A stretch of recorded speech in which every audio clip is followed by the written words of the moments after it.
Hello developers, confidence cluster में आप सबका स्वागत है। आज हम लोग लेके आए हैं एक नया वीडियो लेक्चर सीरीज जिसका नाम है लारावेल 9 प्रैक्टिकल ट्यूटोरियल। इस सीरीज में हम लोग लारावेल 9 को यूज करके रियल लाइफ वेब एप्लीकेशन बनाना सीखेंगे, रियल लाइफ वेबसाइट्स बनाएंगे। और इस वेबसाइट को बनाने के बीच बीच में हम इसके कॉन्सेप्ट और थ्योरी को सीखते रहेंगे। ऐसा नहीं है कि पहले थ्योरी उसके बाद प्रैक्टिकल, नो, प्रैक्टिकल से स्टार्ट करेंगे और उसमें हम लोग बनाना स्टार्ट कर देंगे और उसमें जो जो चीजें आएंगी उसको हम थ्योरेटिकली भी समझते जाएंगे कि ये चीज क्या है, क्यों है, कैसे है। तो चलिए स्टार्ट करते हैं। ये फर्स्ट लेक्चर है, ये सिर्फ इंट्रोडक्शन होने वाला है इसमें। तो हम लोग देखते हैं कि लारावेल स्टार्ट करने से पहले क्या क्या चीजें हमें पहले से पता होनी चाहिए। तो जो प्रीरिक्विजिट है, आपको HTML आना चाहिए, CSS आना चाहिए, जावास्क्रिप्ट आना चाहिए और थोड़ा बहुत बेसिक कोर PHP आना चाहिए। इतना यदि आपको नहीं पता है तो मैं रिकमेंड करता हूं कि पहले ये सब चीजें सीख लीजिए, उसके बाद हम इस कोर्स को स्टार्ट कर सकते हैं। अच्छा, लारावेल 9 क्या है? Laravel 9 is the 9th version of Laravel. Laravel जो है एक फ्रेमवर्क है। अब हम देखते हैं कि लारावेल है क्या। तो लारावेल जो है वो PHP का एक फ्रेमवर्क है। PHP इज अ लैंग्वेज और उस लैंग्वेज पे बना हुआ एक फ्रेमवर्क है लारावेल। तो अब बात यह है कि फ्रेमवर्क क्या होता है। तो फ्रेमवर्क जो है वो एक बना बनाया स्ट्रक्चर होता है, एक पैटर्न होता है जिसमें हम लोग फाइल्स को ऑर्गेनाइज्ड तरीके से रख सकते हैं। कुछ उसके प्रोटोकॉल्स होते हैं, कुछ उसके रूल्स होते हैं, उसको हमें फॉलो करने हैं और उसको फॉलो करते हुए उसी स्ट्रक्चर्ड वे में हम कोडिंग करते हैं, तो उसे हम लोग बोलते हैं फ्रेमवर्क। फ्रेमवर्क को यूज करने से क्या फायदा है, हम लोग फ्रेमवर्क क्यों यूज करें? जब PHP का एक फ्रेमवर्क है लारावेल, जब PHP ही लैंग्वेज है तो हम लोग PHP में भी कर सकते हैं। तो अभी के जो एनवायरनमेंट है, अभी का जो टाइम है, उसमें एक एक प्रोजेक्ट पे बहुत सारे डेवलपर काम करते हैं।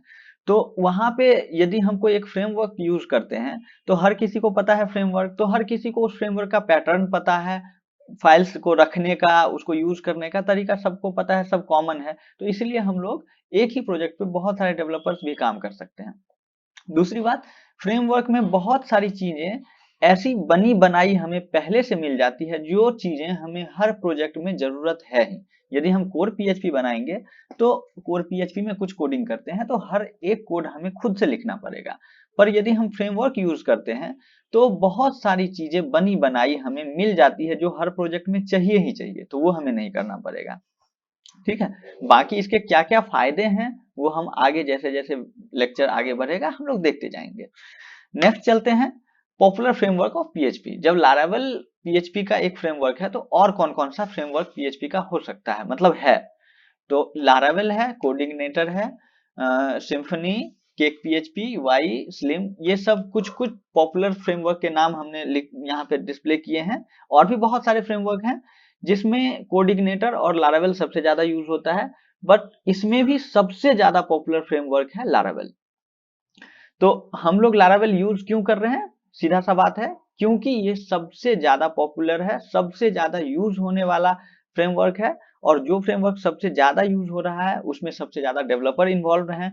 तो उसमें यदि आपको कभी फ्यूचर में कुछ कोडिंग में प्रॉब्लम आती है, कुछ कंफ्यूजन आता है, आपको किसी से पूछना है, तो चूंकि बहुत ज्यादा डेवलपर हैं तो आपको कम्युनिटी बड़ी मिलेगी, आपको हेल्प भी आसानी से मिल जाएगा। उसके बाद बहुत सारी चीजें इसमें ऐड होती रहती हैं। तो चूंकि सबसे ज्यादा पॉपुलर है तो इस पे सब लोग ज्यादा ध्यान देते हैं, तो इसको अपडेट भी जल्दी मिलता रहता है, नए नए सिक्योरिटी फीचर्स आते रहते हैं, इसका डिबगिंग इजी होता है, डेवलपर्स आसानी से मिल जाएंगे। तो ये सारी चीजें हैं जिस वजह से हम लोग लारावेल ही सीखेंगे। बाकी फ्रेमवर्क भी आप सीख सकते हैं, बाकी भी यूज होती हैं, बट इसमें सबसे ज्यादा पॉपुलर लारावेल है। अब देखते हैं लारावेल के फीचर्स क्या सब है। ये पहला लेक्चर है इसलिए थोड़ा बहुत इंट्रोडक्शन ले लेते हैं, कल से हम लोग नेक्स्ट लेक्चर से डायरेक्ट हम लोग प्रोजेक्ट पे आएंगे। ठीक है, तो लारावेल के फीचर्स देखते हैं। ये MVC फ्रेमवर्क को सपोर्ट करता है, मतलब MVC डिजाइन पैटर्न को सपोर्ट करता है, और ये इसमें ऑब्जेक्ट ओरिएंटेड अप्रोच होती है। देखिए, यदि इस नाम से आप फेमिलियर नहीं हैं तो परेशान होने की बात नहीं है, जैसे जैसे आगे लेक्चर बढ़ेगा सब कुछ समझ में आएगा। MVC क्या होता है? MVC का फुल फॉर्म होता है मॉडल, व्यू एंड कंट्रोलर। ठीक है, मॉडल, व्यू और कंट्रोलर, इस पैटर्न पे ये फ्रेमवर्क काम करता है। ये पैटर्न क्या है आगे देखेंगे। ऑब्जेक्ट ओरिएंटेड अप्रोच, ये भी हम लोग आगे देखेंगे। इसमें इनबिल्ट आपको ऑथेंटिकेशन और ऑथराइजेशन सिस्टम मिल जाता है। ऑथेंटिकेशन क्या होता है, हम लोग किसी यूजर को ऑथेंटिकेट करते हैं। फॉर एग्जांपल कोई लॉगिन करना चाह रहा है, तो हम लोग ये ऑथेंटिकेट करेंगे कि ये यूजर सही है कि नहीं है, उसने जो लॉगिन आईडी और पासवर्ड दिया है क्या वो हमारे डेटाबेस से मैच कर रहा है। यदि मैच कर गया तो वो ऑथेंटिकेट हो गया, तो ये ऑथेंटिकेशन हो गया। यदि मैच नहीं किया तो वो ऑथेंटिकेट नहीं हुआ। ऑथराइजेशन क्या होता है, ऑथेंटिकेट तो हो गया कि वो सही यूजर है, यूजर लॉगिन हो सकता है, पासवर्ड और यूजर नेम सही डाला है, हमने उसको लॉगिन तो करवा दिया, बट कुछ सेक्शंस को चेंज करने का उसके पास राइट नहीं है। जैसे एक यूजर है, एक नॉर्मल यूजर है, उसने रजिस्टर किया और लॉगिन कर लिया, उसके पास ये राइट नहीं है कि वो हमारे वेबसाइट को चेंज कर दे। वेबसाइट को कौन चेंज कर पाएगा, एडमिन कर पाएगा। तो हम वहां से ऑथराइज करेंगे, वहां से हम देखेंगे कि क्या जो ऑथेंटिकेटेड यूजर जो लॉगिन हो चुका है उसके पास ऑथोरिटी है चेंज करने की या नहीं है। यदि ऑथोरिटी है तो वो ऑथराइज हो गया, नहीं है तो नहीं हुआ। तो ये सिस्टम कहलाया ऑथराइजेशन। तो ये जो ऑथेंटिकेशन और ऑथराइजेशन का सिस्टम है, ये बना बनाया हम लोगों को लारावेल में मिल जाता है, हमें अब खुद से नहीं बनाना पड़ता है।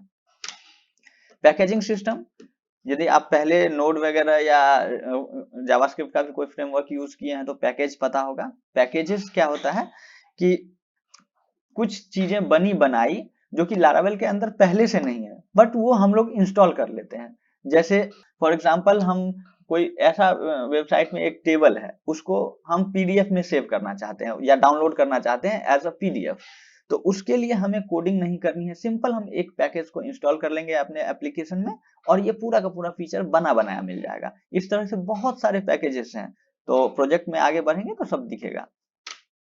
आर्टिसन कंसोल, ये एक कमांड लाइन इंटरफेस होता है।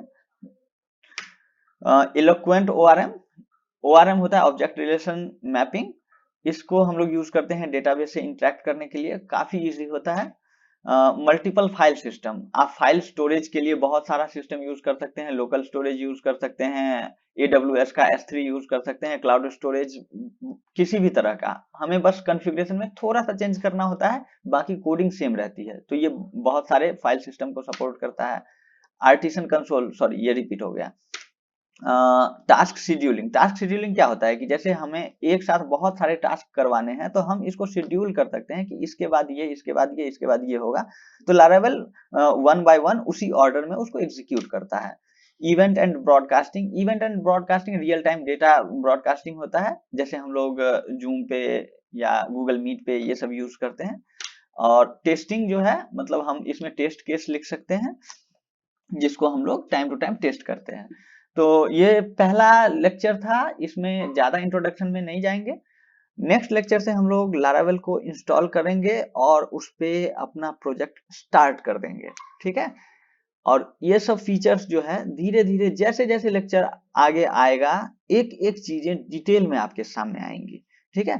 तो आज के वीडियो में उम्मीद करते हैं सब कुछ क्लियर है, मिलते हैं नेक्स्ट वीडियो में। Thank you.